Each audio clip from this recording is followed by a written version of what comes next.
Assalamualaikum warahmatullahi wabarakatuh.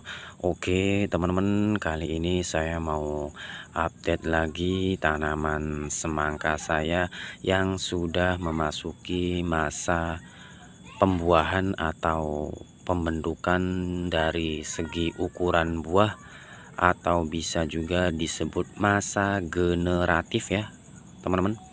Oke, dan ini adalah buah semangka inul yang saya tanam menggunakan polybag ya, teman-teman. Alhamdulillah, dari segi ukuran semakin bertambah besar ya, teman-teman. Yang saya gantungkan, tidak saya buahkan di atas permukaan atau dataran tanah ya, teman-teman, untuk mengurangi populasi serangan penyakit terhadap buah semangkanya sendiri ya, teman-teman. Oke, untuk masa pembuahannya sendiri, daunnya itu terserang hama belalang ya, teman-teman. Seperti ini kondisi daun yang terserang hama belalang ya, teman-teman. Kondisinya seperti ini, daunnya itu bolong-bolong dan kerepes setelah dimakan belalang ya, teman-teman. Seperti ini.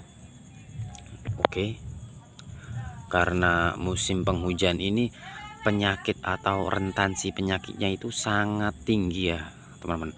Untuk hama-hama belalang, kutu, trip dan lain sebagainya ya, teman-teman. Oke, kita bisa melakukan pencegahan secara manual, seperti ketika ada belalang yang hinggap di sini, kita bisa menangkapnya dan membuangnya secara langsung atau memberi makan kepada hewan-hewan unggas yang lain, agar mengurangi populasi penyebaran hama belalang ke seluruh tanaman yang lainnya ya, teman-teman.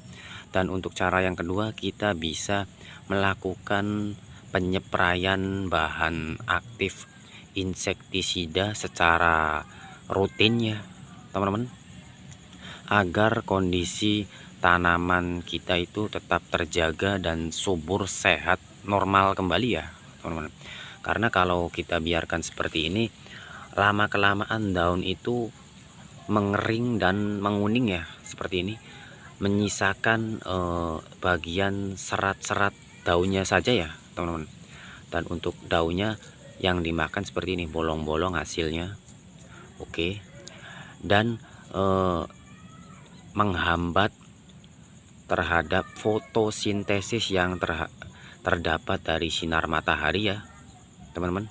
Menghambat juga yang namanya ke masa proses pertumbuhan dan seperti masa pembuahan ya, teman-teman.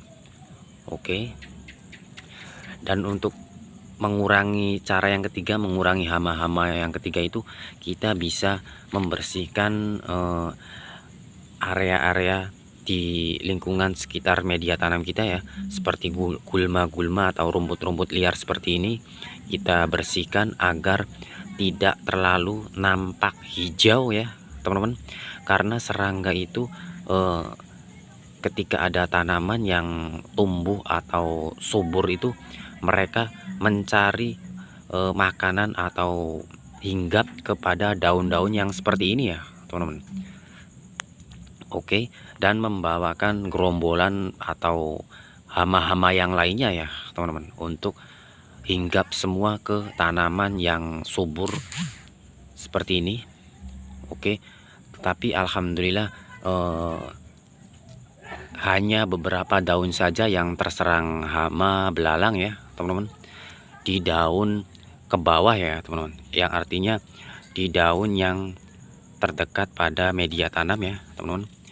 Dan di bagian ujung sana masih terpantau hijau pekat dan tidak bolong-bolong ya, pada bagian ujung sana, ujung batang utamanya ya, teman-teman. Oke, mungkin ini saja yang bisa saya review.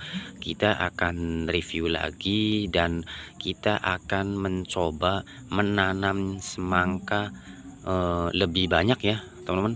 Karena saya menanamnya itu hanya beberapa polybag untuk melakukan percobaan saja ya teman-teman, tapi alhamdulillah semua berbuah ya teman-teman. Oke, untuk cara-cara penanaman bisa kalian bisa mengikuti cara-cara saya ya teman-teman. Oke, mungkin ini saja yang bisa saya review. Kita akan review lagi masa perkembangan dan pertumbuhan selanjutnya ya teman-teman. Semoga bisa sampai masa panen ya teman-teman. Oke, terima kasih. Salam satu akar.